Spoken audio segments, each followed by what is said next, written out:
महाराष्ट्र में 19 अप्रैल को पहले चरण का मतदान होना है। वहीं एनडीए के 20 सीटों का फॉर्मूला तय नहीं हो पा रहा। अमरावती, वाशिम और यवतमाल, रामटेक, सतारा और छत्रपति संभाजी और नगराइन 5 सीटों को लेकर एनडीए में रस्साकसी चल रही है। आपको बता दें, लोकसभा चुनाव का बिगुल बज चुका है। सभी पार्टियां जोर शोर से चुनाव की तैयारियों में जुट गई हैं। सीट के बंटवारे से लेकर उम्मीदवार के चयन तक सब कुछ रणनीति के तहत सोच विचार कर किया जा रहा है। इसी बीच महाराष्ट्र में एनडीए के 20 सीट शेयरिंग को लेकर पेच फंसा हुआ है। बताया जा रहा है कि 5 सीटों को लेकर महायुति में रस्साकसी चल रही है। तमाम कोशिशों के बावजूद इसका हल नहीं निकल पा रहा। वहीं मुख्यमंत्री एकनाथ शिंदे ने अपने आवास पर उप मुख्यमंत्री देवेंद्र फडणवीस और मुख्यमंत्री अजीत पवार के साथ बीती रात 22 मार्च को बैठक की। ये बैठक करीब 2 घंटे तक चली, जिसमें अमरावती, वाशिम, यवतमाल, रामटेक, सतारा और छत्रपति संभाजी नगर की सीटों को लेकर चर्चा की गई। खबर है कि लंबी बातचीत के दौरान सीटों को लेकर कोई समाधान नहीं निकला और समस्या जस की तस बनी हुई है।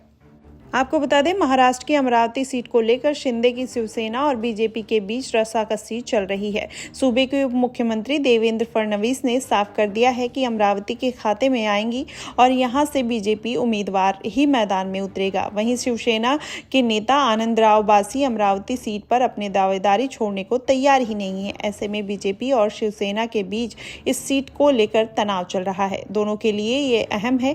यही वजह है कि दोनों ही पार्टियां इस पर अपनी दावेदारी पेश कर रही हैं। वहीं वाशिम यवतमाल में शिंदे गुट का निवर्तमान शिवसेना सांसद भावना गवली से फिर से टिकट देने पर अड़ी हुई है। हालांकि एक सर्वे के मुताबिक पता चला है कि भावना गवली से इस इलाके में लोग नाखुश हैं। ऐसे में बीजेपी चाहती है या तो शिंदे के मंत्री संजय राठौर को उम्मीदवार बनाया जाए या फिर बीजेपी का उम्मीदवार चुनाव लड़े। बताया जा रहा है कि मंत्री संजय राठौर इस मामले को लेकर उप मुख्यमंत्री देवेंद्र फडणवीस से उन्होंने मुलाकात भी की थी। वहीं रामटेक सीट की बात करें तो यहां की सीट पर फिलहाल शिंदे की पार्टी शिवसेना के पास है और कृपाल तुमाने यहां से सांसद हैं। लेकिन इसी बीच खबर आ रही है कि बीजेपी के रामटेक सीट पर अपना दावा ठोक रही है। बीजेपी यहां से राजू पारवे को टिकट देने की फिराक में है। दरअसल बीजेपी में राजू पारवे को उम्मीदवार बनाना बीजेपी की रणनीति का हिस्सा है, लेकिन शिंदे की शिवसेना अपना उम्मीदवार उतारना चाहती है। सतारा सीट को लेकर अजीत पवार की एनसीपी और बीजेपी को लेकर पेच फंसा हुआ है। आपको बता दें, अजीत पवार घोषणा कर चुके हैं कि सतारा लोकसभा सीट से उनकी पार्टी उम्मीदवार मैदान में उतरेगा।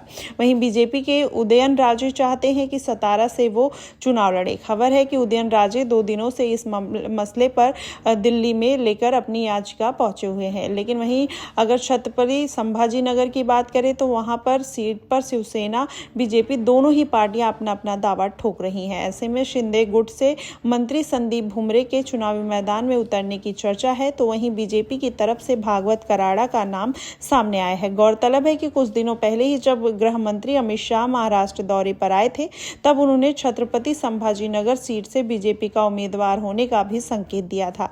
अब ऐसे में माना जा रहा है कि बीजेपी सभी सीटों पर अपना दावा ठोकना चाहती है, लेकिन जिस तरीके से शिंदे गुट आपस में अड़े हुए हैं, ऐसे में माना जा रहा है कि सीट शेयरिंग को लेकर कहीं ना कहीं पेच फंसता हुआ जरूर नजर आएगा।